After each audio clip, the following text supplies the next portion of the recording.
Hello, this is Eric. I'm showing you the insides of a 50-plus-year-old drum machine. This is made by a company that was the precursor to the Roland Corporation. Ace Electronic Industries, also called Acetone. Now I've repaired this drum machine. Had a huge crack in the circuit board here.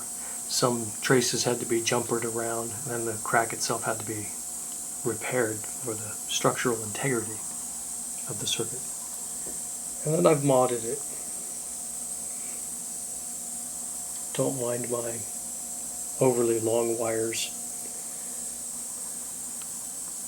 It actually made it easier to get them connected. So, what did I do and why? Well, let's listen to this.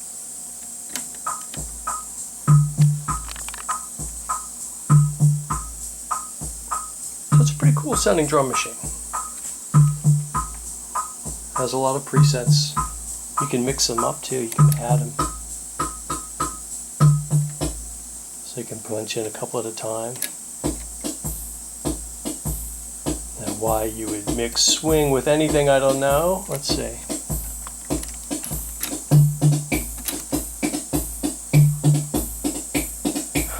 Okay, interesting.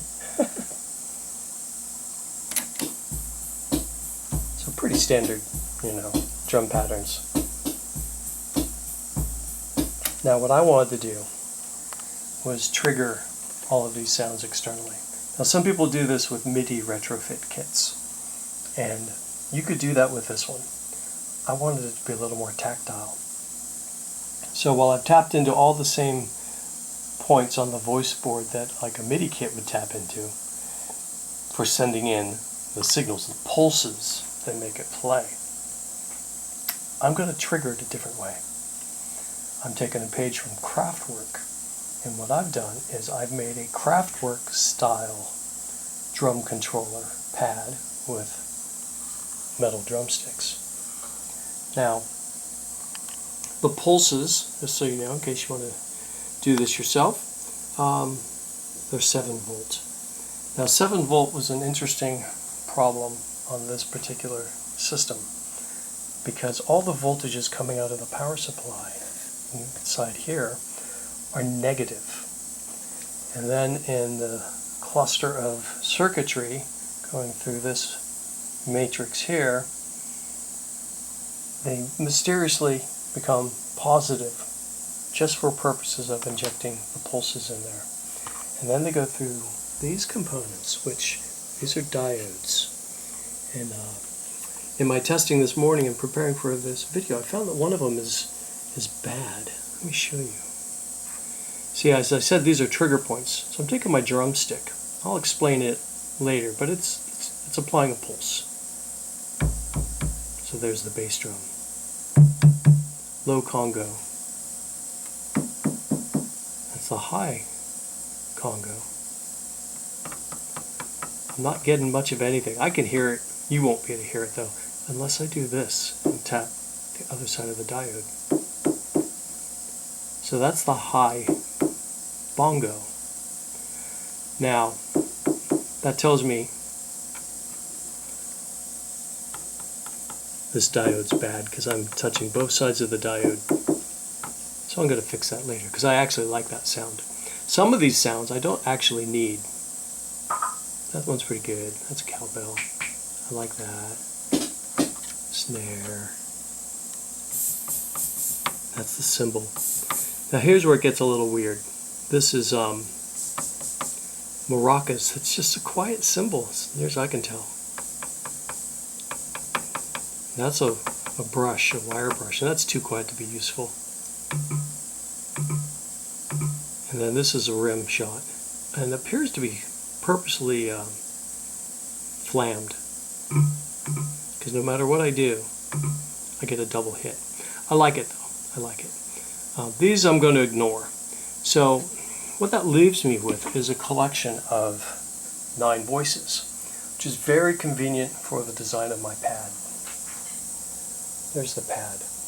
I've applied the first 6 metal pads to it. Gave them a little swirly design with a Dremel brush attachment for like scraping off paint and stuff. Makes a nice pattern. Then I'm going to add 3 more and we'll be in business. Now you've already heard the stick playing the drum machine, so this isn't going to be particularly revelatory, but this is the one that I got to fix. Right?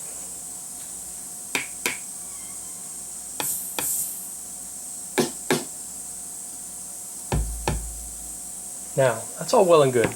I've got 2 sticks, so you can, play the drums like with 2 sticks. But while I was testing this, I discovered something else. I'll give you a preview right now. So during my testing, I was holding one of the sticks, and then I touched the plates, because, you touch things. And I noticed the drum machine playing. That one, not so much. I'll make sure the volume's up a little louder.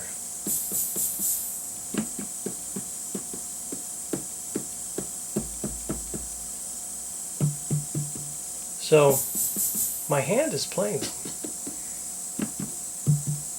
Why? Well, I'm electric. Let's check this out. So I got my voltmeter here. Now I already know that the sticks should be 7 volts. Okay. So I find a ground point in here. There's a ground. 7 volts. But what's my hand? Well, that's a great question. Say I'm holding the stick and also touching the probe of the multimeter. So the probe is not touching the stick. I ground it out. 6.9, so a little less voltage, because what's going on physically here, electronically, is my skin is conducting the electricity, and the surface of my skin has resistance, and that resistance, well, just like a long copper wire, the longer the wire, the more resistance. So if I check further up my arm, for example, see if I can stab myself good here with the electrode. What am I going to get? I'm going to get something less, right? Because there's more resistance. Now I'm down to 5 volts. Now when I was checking my other hand, right, and using it to play, it wasn't playing everything very well. Here's why.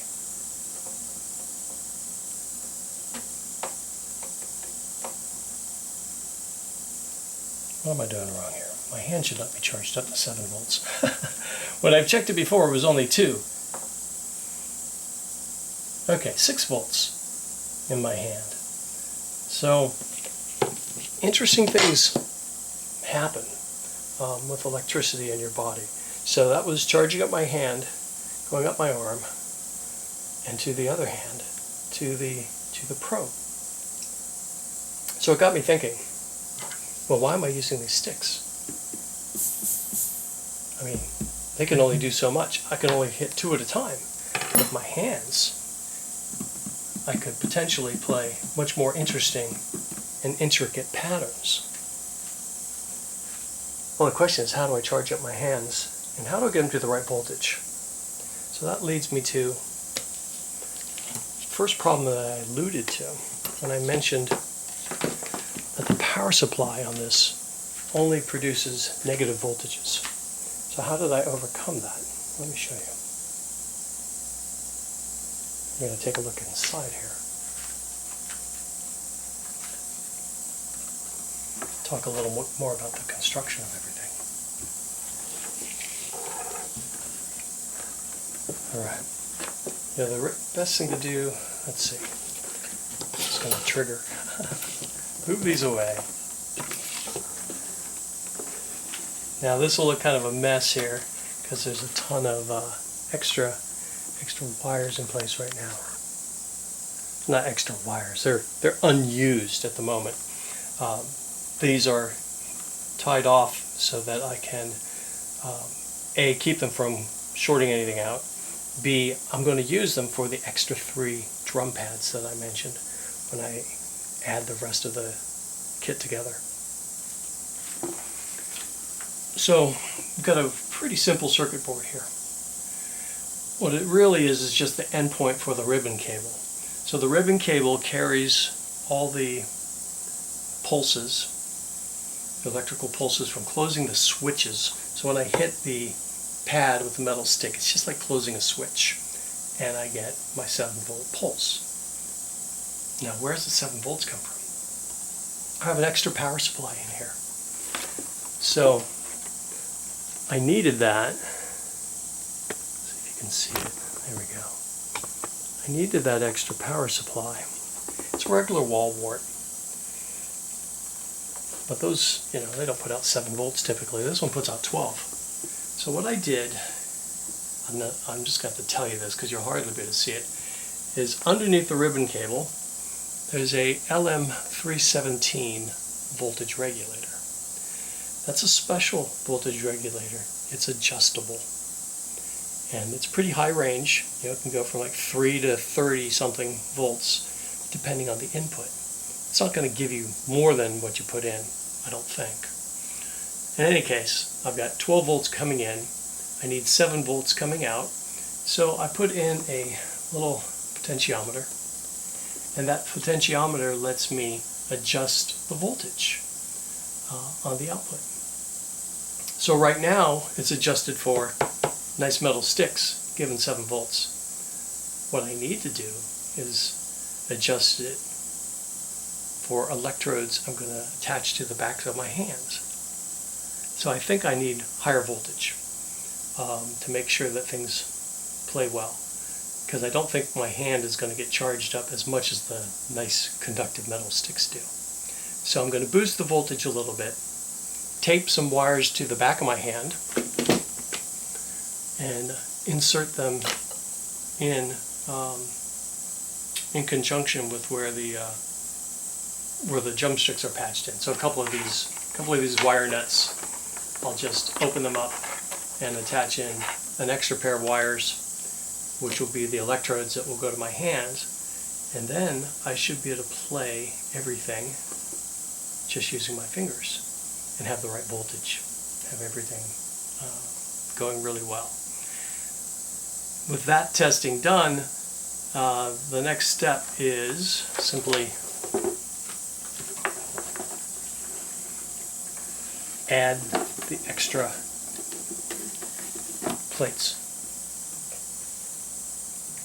These actually came from a DBX compressor limiter that was broken, but I saved all the parts, even the metal shell, and then just chopped them up with a Dremel and made them into these controllers.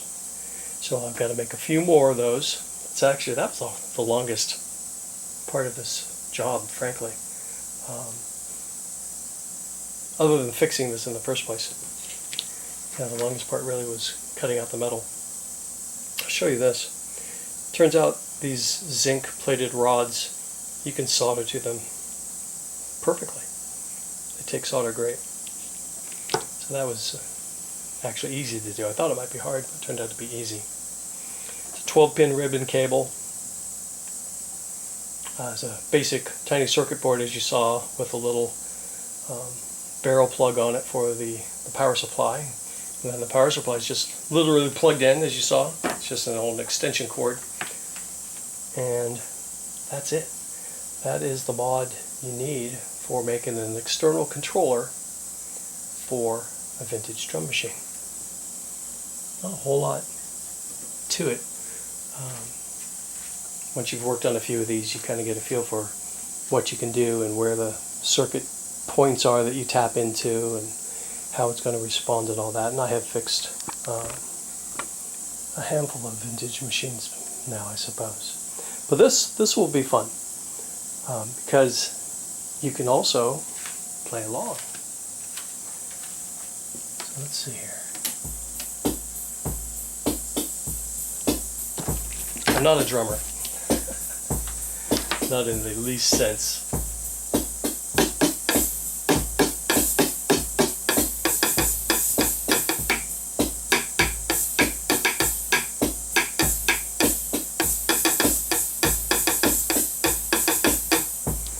But you can still do that. So you can spice up any of the existing patterns. If you're lame like me and can't keep a beat, maybe I can keep a beat to playing with it. Odds are I'm just going to play really short patterns and sample it. And then maybe somebody out there watching this will think, hey, that's pretty cool. Can I buy that from you? And of course the answer is yes. Alright, I'm back and I have attached the electrodes into the circuit, into the backs of my hands. Don't worry, for those of you who are hoping to see me get electrocuted, no, it's not that kind of video. If you want to see that, go watch Electroboom's channel. He has some curious fun with electricity. So, what I need to do now is calibrate it. I want to see what my fingertips are getting for voltage. And first, we're going to plug it in since I unplugged it while I was working on it. And now we're ready to read the voltage.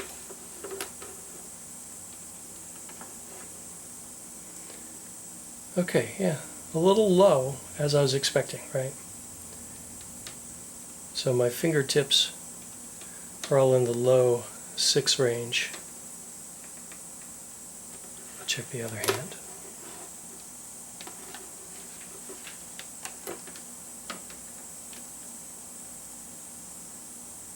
That's quite a bit lower. My skin connectivity appears to be perhaps different on my left hand. Yeah, 6.2. I mean, there's a lot of factors that can change this. I mean, how sweaty your hands might be, the humidity in the air, dryness of your skin in general. They're actually tracking about the same. They're all in the low 6s. So I need this over 7. So I need to adjust the little trim pot that I said that I had installed inside here and check my voltage again. Alright, so we're back in business. I've got my electrodes reattached. Ideally these would be like little medical grade, you know, sticky electrodes with some electroconductive gel and things like that. But duct tape, you know, fixes many problems. Alright, so what's my voltage? 6.2. 6.2. Okay, cool. Different fingers again. It also depends how hard you push. But anyway. So we want to crank up that voltage. So here we go. We're holding at 6.2 something. As luck would have it.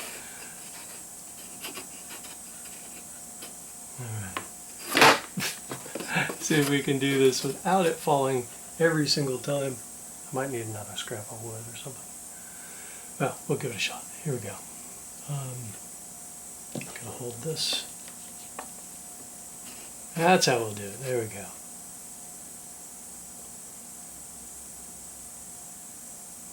That's the wrong way. This is the right way. Okay, now I'm up to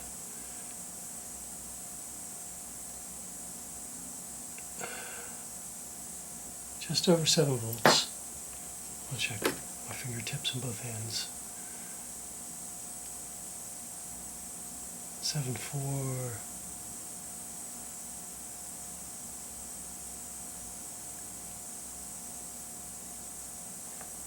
It's going to vary quite a bit. I think that's what we're learning here.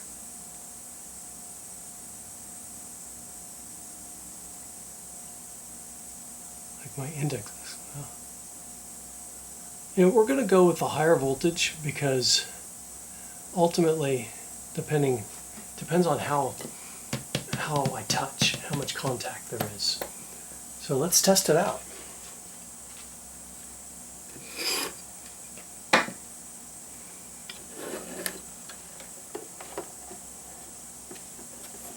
I've got my modified drum machine here.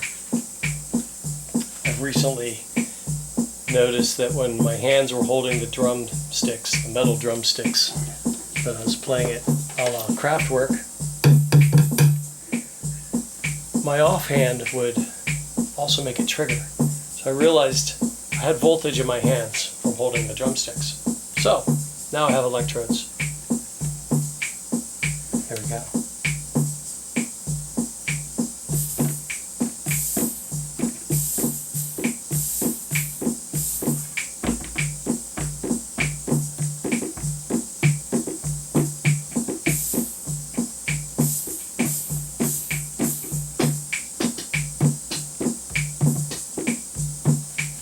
Pretty cool, huh?